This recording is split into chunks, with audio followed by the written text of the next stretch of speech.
எந்தன் வாழ்க்கையின் அர்த்தம் சொல்ல பூக்களின் வண்ணம் கொண்டு பிறந்த மகளே என் மகளே.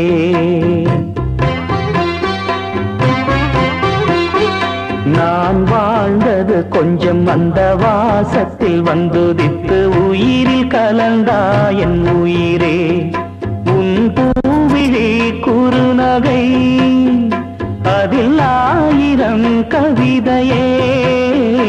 எந்தன் வாழ்க்கையின் அர்த்தம் கனவில் நினைவாக நினைவில் கனவாக கலந்தாள் காதல் தேவி.